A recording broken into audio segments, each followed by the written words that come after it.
आज के इस विशेष सत्र में मैं बताया गया कि आज दामोदर मास के ऊपर कुछ बोलना है। अगर हम कल्पना करें कि भगवान हमारे लिए कितनी चिंता करते हैं, कितनी करुणा हमारे ऊपर करते हैं, तो हमें बहुत दूर जाने की आवश्यकता नहीं है। हमें बहुत दूर तक सोचने की आवश्यकता भी नहीं है। हमारे लिए ये भौतिक संसार को देखना ही काफी है।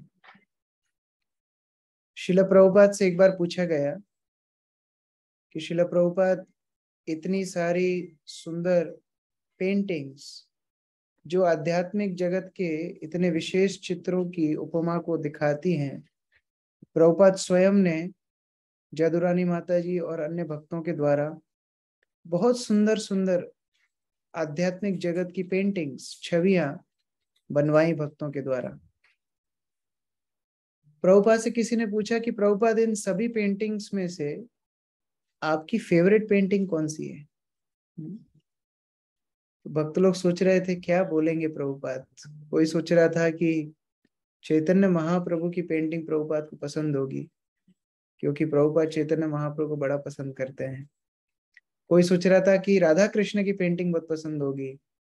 राधा कृष्ण की रास लीला, झूलन लीला, बहुत सुंदर सुंदर पेंटिंग्स उस समय पर बन चुकी थी।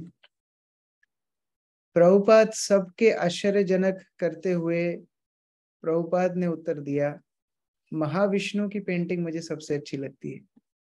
जो महाविष्णु के एक एक रोम छिद्र से सैकड़ों सैकड़ों भौतिक संसार के अलग अलग ग्रह निकलते हैं, अलग अलग ब्रह्मांड निकलते हैं, वह पेंटिंग मुझे सबसे ज्यादा अच्छी लगती है, ऐसा शिला प्रभुपाद ने बताया। तो भक्त लोग आश्चर्यचकित हो गए कि राधा कृष्ण की पेंटिंग नहीं, निताई गौर की नहीं, ये महाविष्णु की पेंटिंग प्रभुपाद को इतनी अच्छी क्यों लगती है? तो प्रभुपाद से भक्तों ने पूछा कि प्रभुपाद, इसके पीछे तात्पर्य क्या है? तो प्रभुपाद ने बताया कि ये महाविष्णु के रूप से हम भगवान की करुणा को देख सकते हैं। कैसी करुणा? कि जीवात्माओं की जिद के लिए भगवान सृष्टि का उत्पत्ति, संहार और पालन करते हैं, केवल जीवात्माओं की जिद के लिए। कुछ जीवात्मा जो आध्यात्मिक जगत छोड़ करके स्वतंत्र रूप से आनंदित होना चाहती हैं, भगवान उनके लिए भी व्यवस्था करते हैं। जो उन्हें नहीं मानता है उसके लिए भी व्यवस्था करते हैं। जो उनसे अलग होना चाहता है उसके साथ भी हृदय में बैठ करके जाते हैं और अनेकानेक यत्न करते हैं कि कैसे ये भटकी भूली भौतिक जीवन में कष्ट भोगने वाली जीवात्माएं उन तक वापस आए। इसलिए भौतिक संसार दुखालय तो है, कष्टों का आगार तो है, लेकिन उसके साथ ही भगवान की कृपा का एक बहुत बड़ा उदाहरण भी है कि भगवान हमें मदद करने के लिए इस भौतिक संसार में कितनी व्यवस्थाएं करते हैं। और इन्हीं व्यवस्थाओं में सर्वप्रथम आता है हरि नाम, भगवान का नाम। फिर आता है भगवान का दर्शन, भगवान के धाम, भगवान के भक्त, भगवान की पवित्र नदियां। बहुत सारी व्यवस्थाओं के द्वारा शास्त्र, माया मुग्ध जीव नहीं स्वतः कृष्ण ज्ञान, अतएव कृष्ण कैलो वेद पुराण। भगवान वेद और पुराण देते ही है जैसे माया मुग्ध जीव अपनी चेतना से ऊपर उठ के कृष्ण चेतना में स्थित हो सके। तो इतनी सारी व्यवस्थाएं भगवान करते हैं, उसके बाद भी जीवात्मा भगवान के प्रति सचेत नहीं होती, उसके बाद भी आध्यात्मिक जीवन में गंभीर नहीं होती। तो भगवान और आगे रास्ता बढ़ाते हैं कि कैसे मैं जीवात्माओं को और मदद कर सकूं। उसी श्रृंखला में एक यह उपलब्धि है कार्तिक मास। ये कार्तिक मास, दामोदर मास, इसका एकमात्र अभिप्राय है भगवान की करुणा पतित जीवात्माओं के ऊपर। वो चाहते हैं कि हम उनके पास वापस जाएं। वह चाहते हैं कि हम अकेले ना संघर्ष करें। देखिए, इस कार्तिक मास की शुरुआत होती है शरद पूर्णिमा से। कल आप लोगों ने खीर बनाई होगी, छत पे रखी होगी और बढ़िया मजे से खाई होगी। हमने तो आज भी खाई, कल भी खाई, आज भी खाई। लेकिन क्या शरद पूर्णिमा का अभिप्राय केवल खीर खाने से है? शरद पूर्णिमा के दिन जो करोड़ों करोड़ों वर्षों से जीवात्माएं भगवान के संग के लिए लालायित थी, जो अलग अलग भक्त लोग अलग अलग श्रेणी में भगवान को प्राप्त करने के लिए कठोर परिश्रम किए थे, उन सबका कठोर परिश्रम को सफल किया भगवान ने शरद पूर्णिमा के दिन। आपको पता है, जो वेद शास्त्र है उनको श्रुति बोलते हैं, और ये वेदों के वाक्य श्रुति भी व्यक्ति हैं, ये भी आत्माएं हैं। ये भी भगवान का संग प्राप्त करने के लिए करोड़ों वर्षों से प्रतीक्षा कर रहे थे, और यही गोपियों के रूप में आती हैं, जिनको श्रुति गोपी बोला जाता है। जब भगवान रामचंद्र अपनी लीला कर रहे थे और मिथिला में जाकर के जनक कुमारी के साथ विवाह करते हैं, तो मिथिला की सारी युवतियां भगवान राम को अपने पति रूप में वर्ण करना चाहती थी। वो सारी मिथिला की महिलाएं भी प्रतीक्षा कर रही हैं युगों से कि भगवान हमें प्राप्त हो। उनकी भी गोपी रूप में प्रकट होकर के भगवान इच्छा पूरी करते हैं। कौशल देश में भी ऐसे ही हुआ, अयोध्या में भी ऐसे ही हुआ।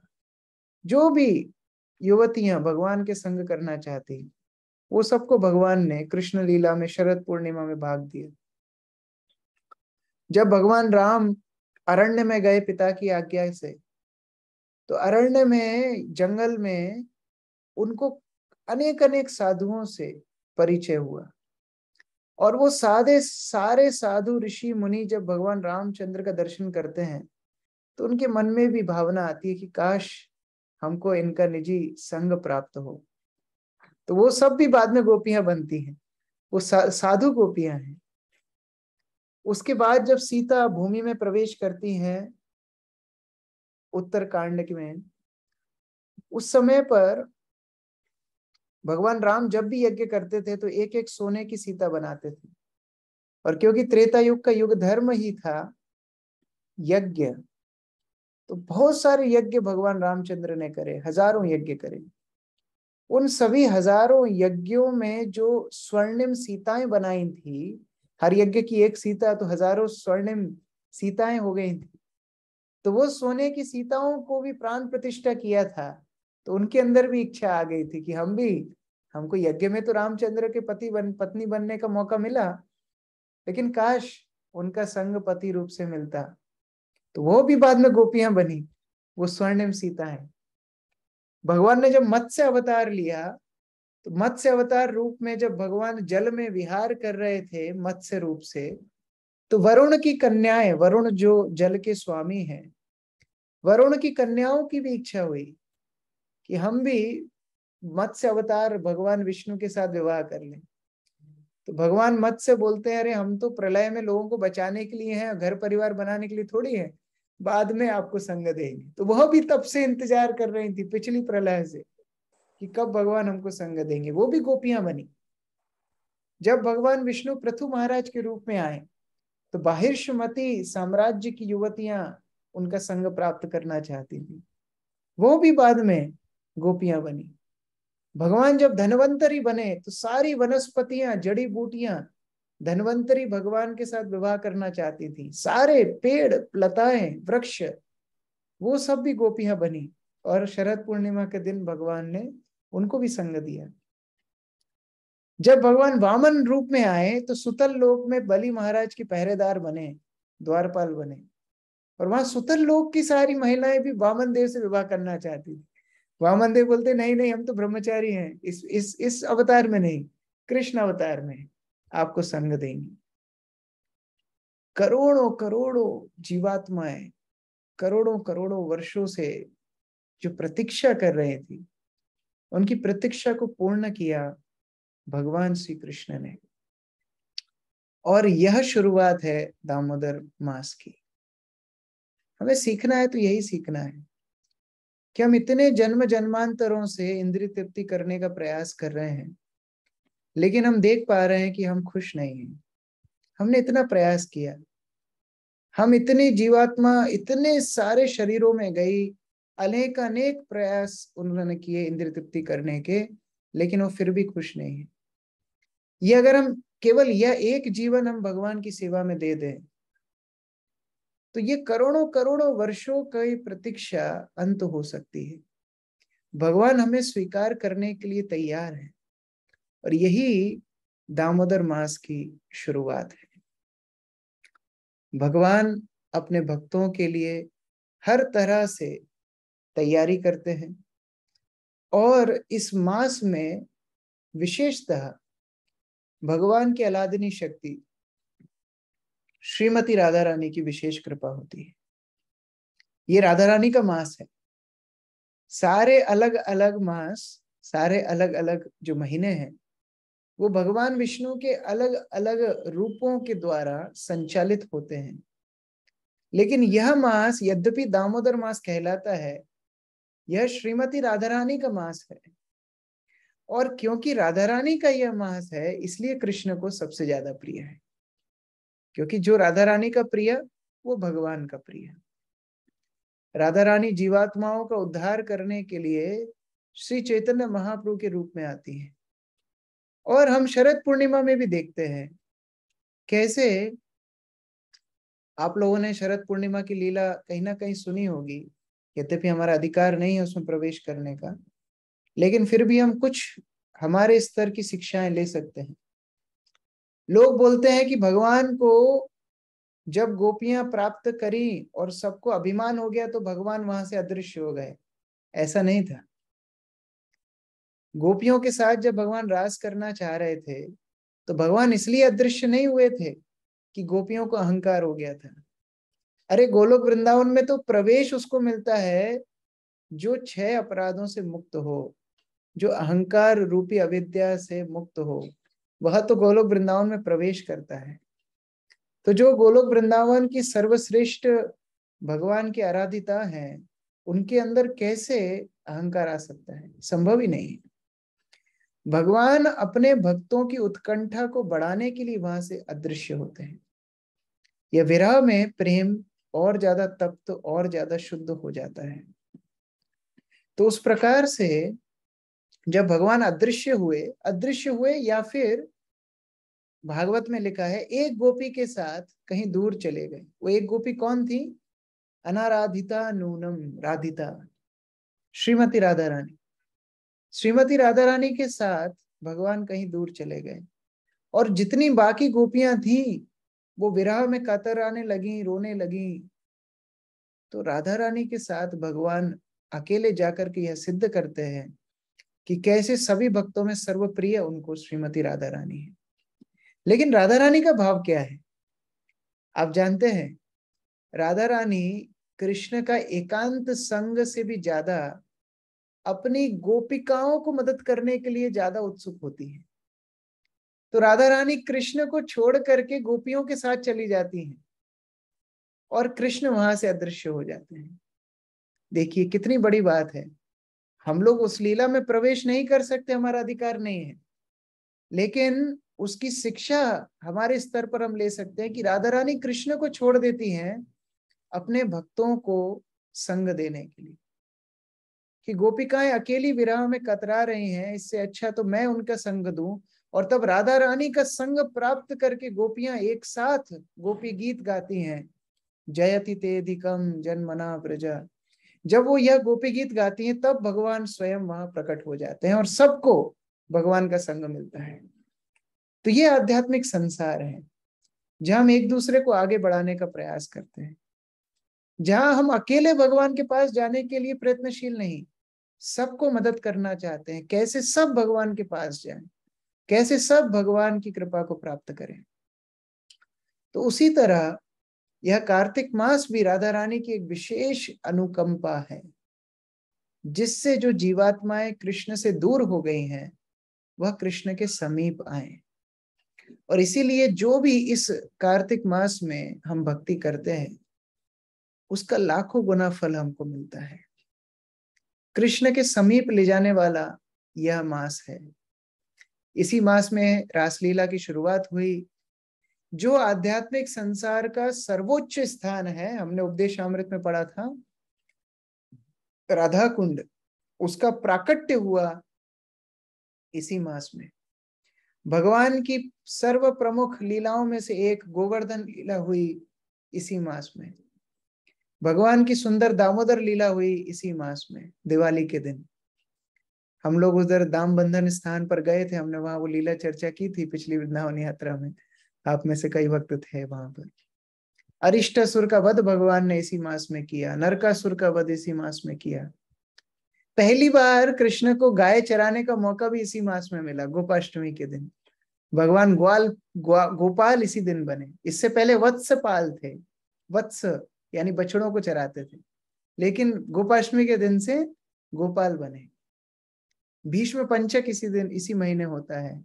भगवान रामचंद्र इसी महीने अयोध्या वापस आए। और राधा रानी को इसी मास में वृंदावनेश्वरी जो बनाया गया, उनका इमली तला के नीचे राज्य अभिषेक किया सभी गोपियों ने। और वृंदावनेश्वरी का पद राधा रानी को इसी मास में दिया गया। और कृष्ण का भी राज्याभिषेक हुआ इसी मास में। इंद्र ने सुरभि गाय और ऐरावत के साथ जब आए गोवर्धन लीला के बाद, तो गोवर्धन की तलहटी में सुरभि गाय के दूध से और सभी पवित्र नदियों और सागरों के जल से भगवान का अभिषेक किया। और उस अभिषेक से एक सुंदर कुंड का निर्माण हुआ। इंद्र ने भगवान को नया नाम दिया, गोविंद। तो ये गोविंद नाम भी भगवान को इसी मास में मिला। और भगवान को गायों का, इंद्रियों का स्वामी घोषित किया गया इसी मास में। तो बहुत ही विशेष यह समय है। स्कंद पुराण, पद्म पुराण सभी इस मास की महिमा का बखान करते हैं और बोलते हैं कि इस मास में की गई थोड़ी सी सेवा भी, थोड़ी सी भक्ति भी, थोड़ी सी साधना भी करोड़ों गुना फल हमें देती है। इसलिए इस मास में हम प्रयास करते हैं ज्यादा से ज्यादा भगवान की आराधना करें, ज्यादा से ज्यादा उनकी सेवा करें, ज्यादा से ज्यादा उनकी कथाओं लीलाओं का श्रवण करें, ज्यादा से ज्यादा शास्त्रों का पाठ करें, ज्यादा से ज्यादा हरिनाम का जप करें। मुझे आज सुबह एक भक्त बता रहे थे, विनीत शर्मा प्रभु 64 माला कर रहे हैं रोज। बहुत बड़ी बात है, आसान नहीं है। व्यापार चलाते चलाते साथ में 64 माला करना बहुत बड़ी बात है। माता जी शायद 32 माला कर रही हैं रोज। तो इस प्रकार हमको लालची होना चाहिए। भक्ति में लौल्यम या ग्रीड, लालच बहुत अच्छा है। भौतिक संसार में लालच बुरी बला है, लेकिन आध्यात्मिक संसार में लालच प्रेरणा का स्रोत है। हमें प्रयास करना चाहिए कैसे ज्यादा से ज्यादा हम कृष्ण भक्ति को अपना सकें, ज्यादा से ज्यादा कृपा को लूट सकें। जैसा कि हम चर्चा कर रहे थे, अनेक अनेक जन्म तो हमने इंद्र तृप्ति का ही प्रयास किया, लेकिन कुछ भी हाथ में नहीं लगा। अभी इस जीवन में हमको मौका मिला है, गुरु की शरण मिली है, प्रभुपाद की शरण मिली है, आध्यात्मिक चेतना बढ़ाने का अवसर मिला है, तो हमको लालची होना चाहिए। यह कार्तिक मास ही क्यों, हर दिन होना चाहिए, लेकिन फिर भी ये विशेष दिनों में और ज्यादा उत्सुकता होनी चाहिए। तो उस प्रकार से जब हम इस लौल्य के साथ भगवान की आराधना करेंगे, अर्चना करेंगे, तो भगवान हमें और ज्यादा भक्ति करने के लिए सामर्थ्य और उपलब्धियां देंगे। मैं उदाहरण पहले भी आपको शायद दिया है कि हम छोटे बच्चों को एक रोटी देते हैं या आधी रोटी देते हैं, उनको बोलते हैं पहले आप ये कंप्लीट करो। जब वो आधी रोटी कंप्लीट कर लेते हैं, फिर हम उनको और रोटी देते हैं। ऐसा नहीं छोटे बच्चों को एक साथ 4 रोटी नहीं देते हैं, क्योंकि वो छोड़ देंगे। वैसे ही हम भक्ति जीवन में बच्चे हैं, तो भगवान हमें एक साथ सारी उपलब्धियां नहीं देंगे। हमें लग सकता है कि अरे इतनी समस्याएं हैं, वो भक्त देखो वो तो हर कार्तिक में वृंदावन जाता है, वो भक्त देखो वो तो 64 माला कर रहा है, अरे वो भक्त देखो उसने तो भागवत कंप्लीट कर ली, मेरे साथ तो ऐसा नहीं हो रहा है। क्यों नहीं हो रहा है? क्योंकि अभी जितनी उपलब्धियां हमें भगवान ने दी हैं, हम उसका ही ठीक से प्रयोग नहीं कर रहे हैं तो भगवान और क्या देंगे। अभी जितना समय सामर्थ्य भगवान ने हमको दिया है, हम उसी का ठीक से उपयोग नहीं कर रहे हैं तो भगवान और क्या देंगे।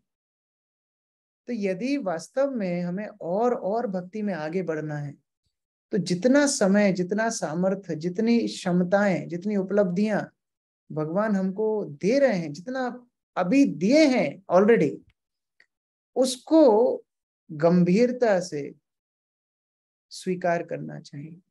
और जब हम उसमें परिपक्व होते हैं तो भगवान और आगे बढ़ने का मौका देते हैं।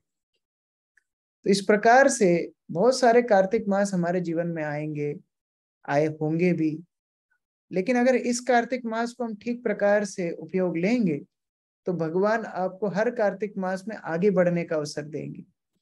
और अगर यह कार्तिक मास भी ऐसे ही निकल जाएगा तो फिर आगे भी आपको और मौका मिलने की गुंजाइश कम हो जाएगी। तो संकल्प ले सकते हैं कि मैं रोजाना भगवान को दीपदान करूंगा, और दीपदान करते हुए भगवान को प्रार्थना करूंगा कि ये जिस प्रकार लो में घी जल रहा है उस प्रकार मेरे अनर्थ भी जल जाएं और मैं आपकी शुद्ध भक्ति की ज्योत, शुद्ध भक्ति का प्रकाश अपने जीवन में ला सकूं। दीपक जलता है दूसरों को प्रकाश और आनंद देने के लिए, उस प्रकार से हमारी भक्ति भी होना चाहिए भगवान को आनंद देने के लिए, गुरु को आनंद देने के लिए। तो उस प्रकार निस्वार्थ प्रेम के साथ हम भक्ति कर सकें, यह प्रार्थना के साथ दीपदान हमें करना चाहिए। रोजाना जो हम हरि नाम का जप कर रहे हैं, शास्त्रों का पठन कर रहे हैं, भगवान को निस्वार्थ भाव से प्रेम के साथ अर्पित करना हम सीखें।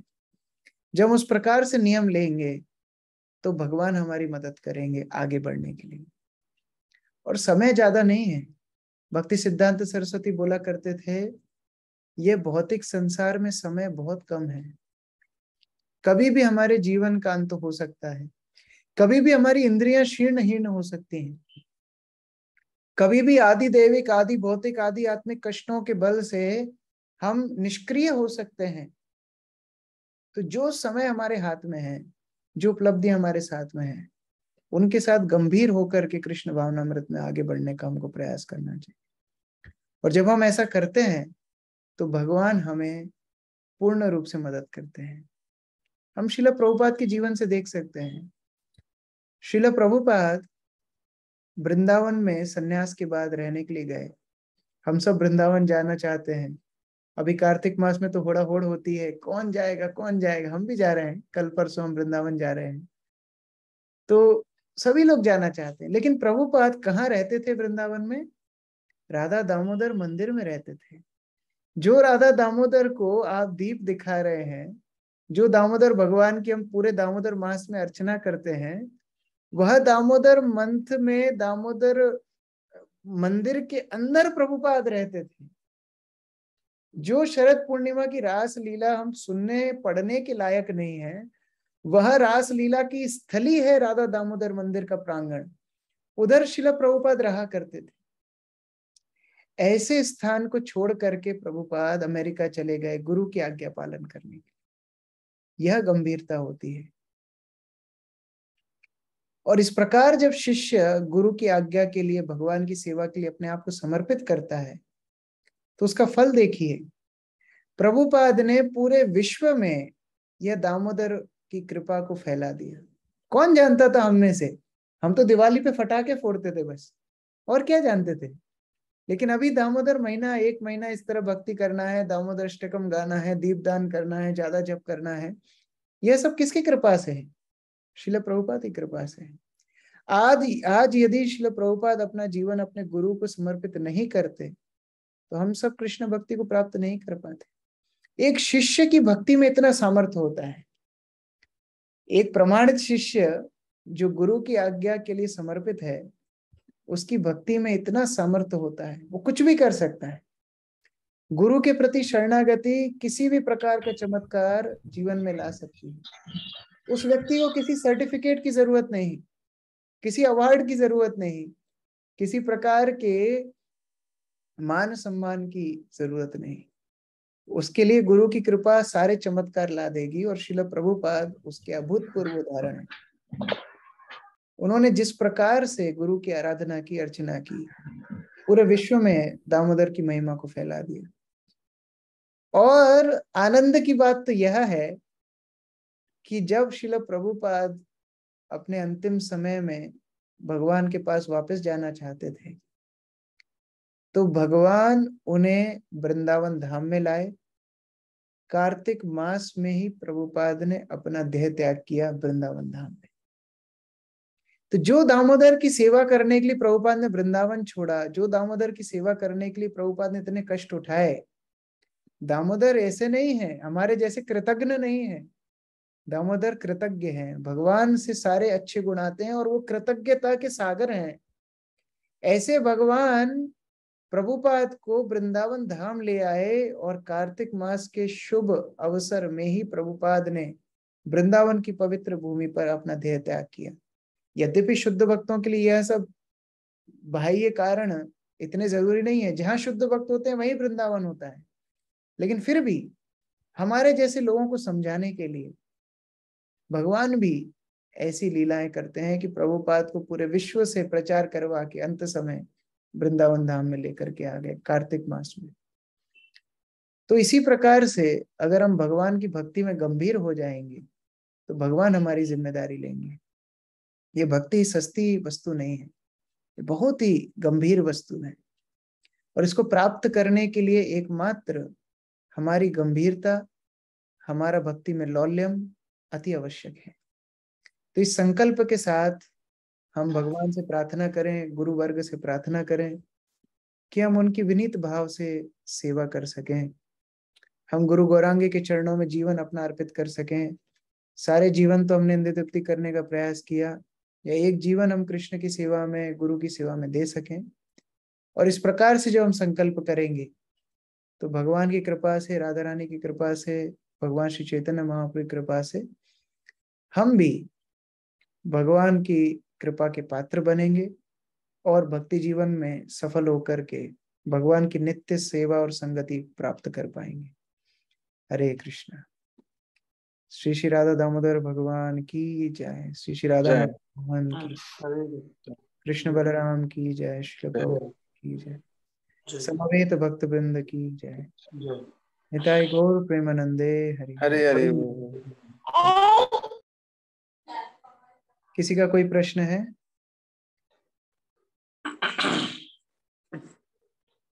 कोई कुछ बोलना चाहते हैं? हरे कृष्णा प्रभु जी, धन्यवाद। हरे कृष्ण। सॉरी प्रभु आज जी लीला नहीं सुनाई मैंने। नहीं प्रभु जी, बहुत अच्छी क्लास थी और ये हमारे लिए बहुत जरूरी है प्रभु जी।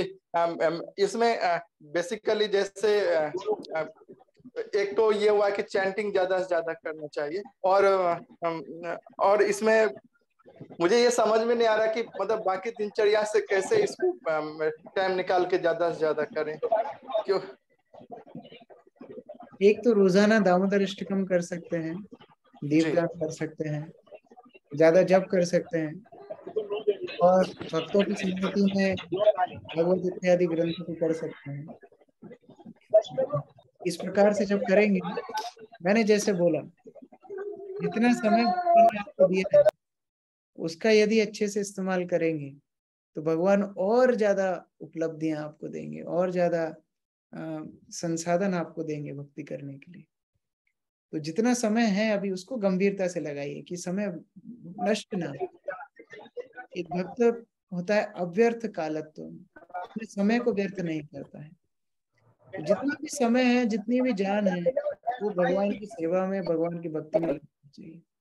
जब हम ऐसा करेंगे तो भगवान हमको और उपलब्धियां देंगे। ठीक है? जी जी प्रभु जी, थैंक यू सो मच प्रभु जी, हम पूरा प्रयास करें। हरे कृष्ण प्रभु जी, धन्यवाद, प्रणाम। हाँ बताइए। मिशुपाल प्रभु जी, हाँ बलराम देश से। हरे कृष्ण। प्रभु जी, मुझे दो बात अच्छा लगा। एक है जो संकल्प के बारे में बताए, और दूसरा है जो प्रार्थना के बारे में बताए। प्रार्थना की जो बात था बहुत ही अच्छा लगा, बहुत अच्छे प्रार्थना के तरीका है, बहुत ही अच्छा लगा। थैंक यू प्रभु जी। हरे कृष्ण। हरे कृष्ण। ठीक है, बहुत बहुत धन्यवाद। तो आज मैंने रिजल्ट देखा भागवत फर्स्ट चैप्टर का, बहुत अच्छा, बहुत भक्तों ने किया। जिनका हाईएस्ट आया वो भी बहुत बहुत शुभकामनाएं। जो नहीं कर पाए, हो सकता है सॉफ्टवेयर पहली बार यूज कर रहे थे इसलिए थोड़ी दिक्कत आ रही थी, अगली बार से वो भी अच्छा ही होगा। कल हम लोग हमारे द्वितीय अध्याय की पाठ को आगे बढ़ाएंगे। हम लोग बहुत ही विशेष खंड में भागवत के हैं। अभी जो कल से हम श्लोक पढ़ने वाले हैं वो बहुत ही विशेष श्लोक है। हर श्लोक के ऊपर जो तात्पर्य प्रभुपाद ने दिया है उसमें भक्ति के गूढ़ सिद्धांतों को बहुत क्या बोलते हैं, कंडेंस्ड, जैसे हम दूध को गाढ़ा गाढ़ा गाढ़ा करते जाते हैं, ऐसी गाढ़ी रबड़ी प्रस्तुत की है आध्यात्मिक साक्षात्कारों की। तो कल सुबह पुनः मुलाकात होगी, फिर हम लोग भागवत के पाठ को आगे बढ़ाएंगे। हरे कृष्ण। श्रील प्रभुपाद की जय, समवेत भक्त वृंद की जय। निताई गौर प्रेमानंदे हरि हरि। हरि